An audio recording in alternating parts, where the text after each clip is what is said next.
फरीदाबाद स्थित जवाई कॉलोनी के सैकड़ों लोगों ने तोड़फोड़ के विरोध में एकत्रित होकर प्रदर्शन किया और कांग्रेसी नेता विजय प्रताप से गुहार लगाई कि उनके यहां तोड़फोड़ को रोका जाए। वहीं विजय प्रताप ने लोगों को बताया कि पहले निगम यहां पैमाइश करे और लोगों को पुनर्वास के तहत मकान उपलब्ध कराए, उसके बाद ही तोड़फोड़ करने दी जाएगी। उन्होंने कहा कि सुप्रीम कोर्ट के स्टे के आदेश के बावजूद यदि कोई तोड़फोड़ करता है तो मामला कोर्ट में लेके जाएंगे। वहीं विजय प्रताप ने कहा कि किसी भी हाल में लोगों को बेघर नहीं होने दिया जाएगा। पहले ही सरकार ने लोगों को भूखा मरने की नौबत पर लाकर छोड़ दिया है, अब अगर उनका आशियाना भी छीना तो बर्दाश्त नहीं किया जाएगा। एक तो स्पेसिफिक आदेश सुप्रीम कोर्ट के यहाँ के लिए नहीं है और ये भ्रम है, इसीलिए यहाँ मीटिंग की गई है कि पहले तो अगर कोई स्पेसिफिक आदेश है तो वो दिखाए।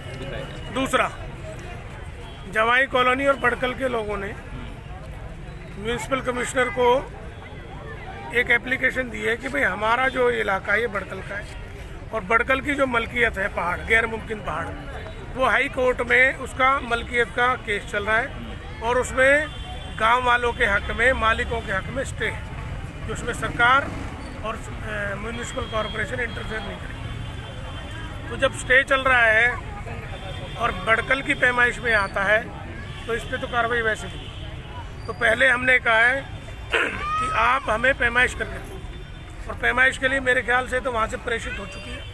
पैमाइश होने के बाद ही कोई निर्णय लिया जाएगा। अगर उसके बाद भी पैमाइश होने के बाद अगर ये इलाका बड़कल में नहीं निकलता है तो फिर हम सुप्रीम कोर्ट में अपील डालने की तैयारी करेंगे कि भाई हम सुप्रीम कोर्ट जाएंगे और उनको कहेंगे कि नीति है सरकार की पुनर्वास की, पहले इन लोगों को पुनर्वास दिया जाए, उसके बाद ही कोई कार्रवाई उससे पहले ना हो। उससे पहले कोई प्रशासन कार्रवाई करता तो फिर कंटेम्प्ट डालेंगे।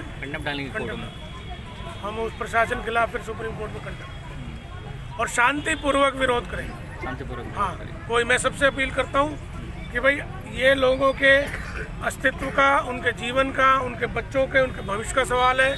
ये गरीब लोग जो रह रहे हैं इनके पास बामुश्किल 2 जून की रोटी भी नहीं है, ये मजदूरी करके कमाते हैं। महामारी के इस दौर में पहले ही गरीब लोगों के पेट भी उजड़ गए और आज इनके घर भी उजाड़ना चाहती है सरकार।